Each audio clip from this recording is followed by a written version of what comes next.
रात के ठीक 12 बज रहे थे। सर्द हवाएं हाईवे पर सरसराती हुई बह रही थीं और सड़क के दोनों ओर फैले जंगल अजीब सी खामोशी ओढ़े खड़े थे।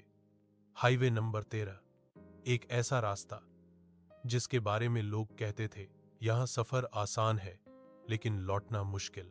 अर्जुन अपनी कार तेजी से चलाए जा रहा था। दिल्ली से देहरादून का यह सफर उसे हर महीने करना पड़ता था, लेकिन आज का सफर कुछ अलग था। आज उसे बार बार ऐसा लग रहा था जैसे कोई उसे देख रहा हो। कार के शीशे पर हल्की हल्की बूंदें पड़ने लगी। बारिश शुरू हो चुकी थी। रेडियो पर गाना अचानक बंद हो गया और सिर्फ कर्क कर्क की आवाज आने लगी। अर्जुन ने झुंझलाकर रेडियो बंद कर दिया। अजीब है, आज सब कुछ गलत क्यों लग रहा है, उसने खुद से कहा। बाढ़। उसी वक्त उसकी नजर सड़क के किनारे खड़ी एक औरत पर पड़ी। सफेद साड़ी वाली औरत। वह औरत सफेद साड़ी में थी, बाल खुले हुए, चेहरा आधा ढका हुआ। बारिश में भीगती हुई वह हाथ हिलाकर लिफ्ट मांग रही थी।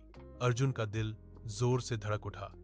उसे याद आया, लोग कहते हैं कि इस हाईवे पर रात के समय किसी को लिफ्ट मत देना। उसने कार की स्पीड बढ़ा दी, लेकिन जैसे ही वह आगे बढ़ा उसका दिल बैठ गया। वही औरत सड़क के थोड़े आगे फिर से खड़ी थी। ये कैसे हो सकता है, अर्जुन बुदबुदाया। उसने ब्रेक मारा।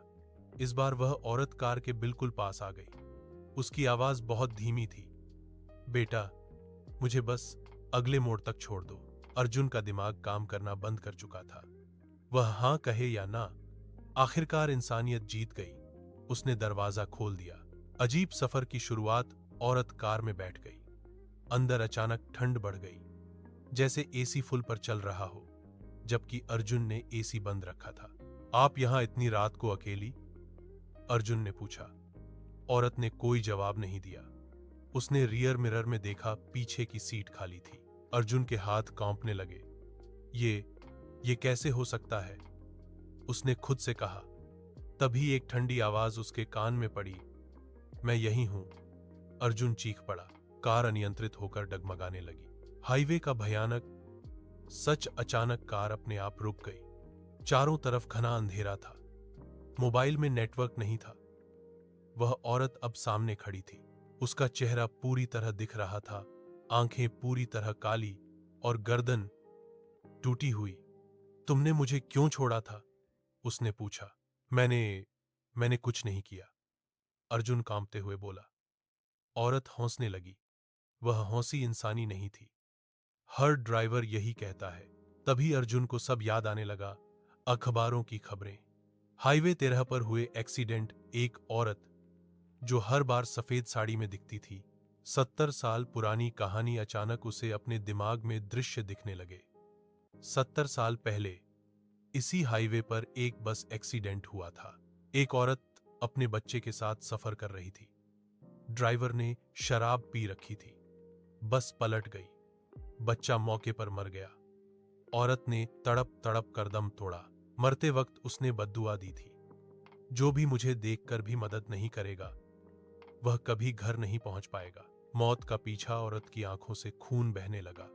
उसकी आवाज गूंजने लगी। तुम भी बाकी लोगों की तरह हो। अर्जुन भागने लगा, लेकिन उसके पैर जैसे जमीन में धंस गए हों। अचानक हाईवे पर तेज हेडलाइट्स दिखी। एक ट्रक आ रहा था। औरत अर्जुन की ओर बढ़ी। अब तुम मेरे साथ रहोगे, अर्जुन ने पूरी ताकत से चिल्लाया। माफ कर दो मुझे। अंत या नई शुरुआत। सुबह के 6 बजे हाईवे 13 पर एक कार एक्सीडेंट हो चुकी थी। पुलिस ने रिपोर्ट में लिखा, ड्राइवर की लाश मिली, चेहरा डर से जकड़ा हुआ। लेकिन एक गवाह ने बताया, मैंने एक औरत को देखा था, सफेद साड़ी में, जो किसी और कार को रोकने की कोशिश कर रही थी। हाईवे 13 आज भी वहीं है और कहते हैं, अगर आप रात 12 बजे वहां से गुजरें और किसी को सफेद साड़ी में लिफ्ट मांगते देखें तो याद रखना, कुछ सफर आखिरी होते हैं।